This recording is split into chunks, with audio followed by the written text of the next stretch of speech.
Is photography hapa tena. I hope mko fiti juu nimekuwa fine by the nimekuwa best. So leo nilikuwa nataka kuonyesha fastest way unaweza change background yako from this to that. Yeah man.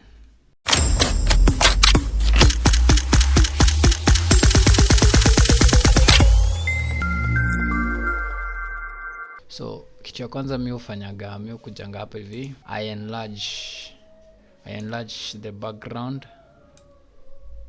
just like that, and then nafinya enter. Nakuja nachukua my tool hapa inaitwa rectangular marquee tool. Una select, then unafinya control T for free transformation, and then unashika shift kwa keyboard, and then you expand it like that hivyo tu, and then unafinya enter, control D to deselect. You do the same thing on the other side, control T, shift, yeah man, and then unafinya enter, control D to deselect. Let's see. So the next thing I'm going to do is just control J, and I select my subject. After selecting, let me just refine my selection. Ya kama hizi imechagua places zenye sidai, so nitakuja hapa hivi nichukue this lasso tool, and then ni minus. I want to add since iko ndani ya selection, you see, just like that,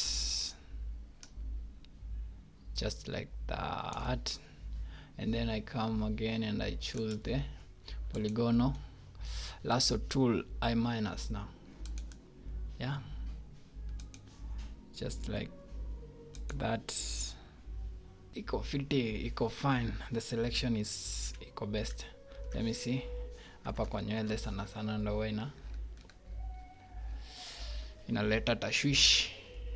Yeah, you can see the earrings. So what we're gonna do is quick selection, and then we reduce it.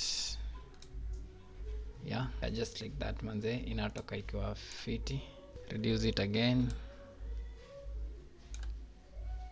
Yeah, just like that man.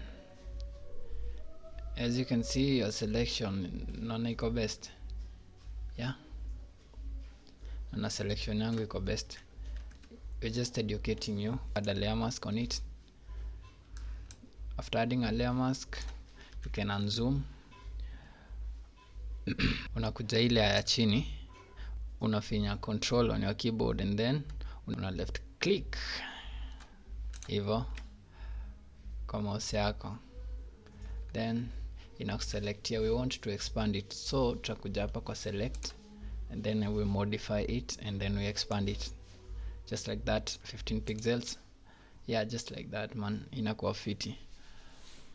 After that, we will come here and do what? We will edit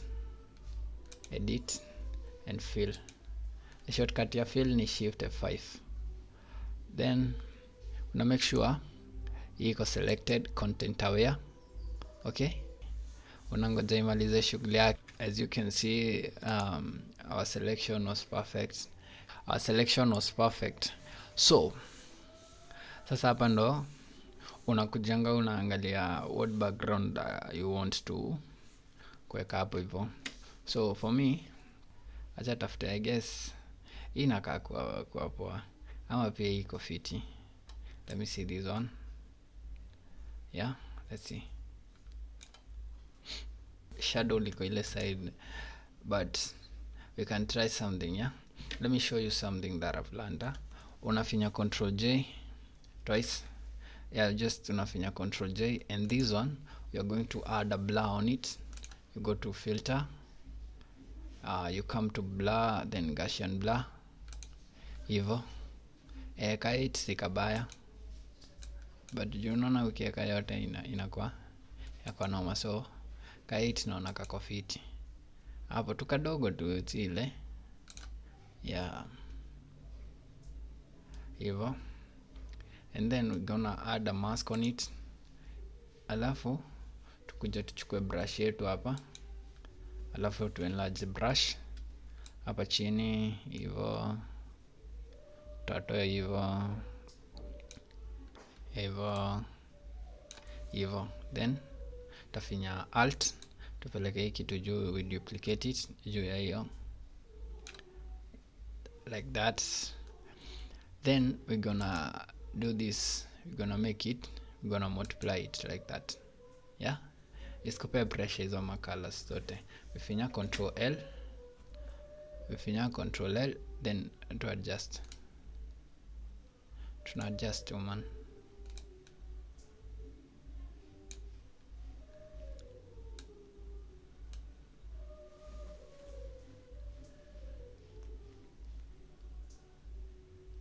Hivyo control U to desaturate hivyo.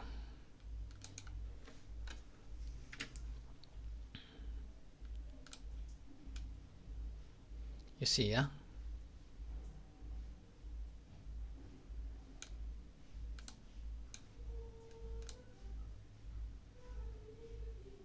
Hivyo tu, that's the quickest way unaweza change background. Any background doesn't matter unamweka wapi, juu ya ndege, juu ya nini. Yeah, that's the quickest way you can do that. Okay. So tushamaliza hiyo shughuli by the way. Tulikuwa hapo tukakuja hapo, tulikuwa hapo tukakuja hapo. You see, yeah, it's so realistic my brejin. Ni hivyo tu by the way.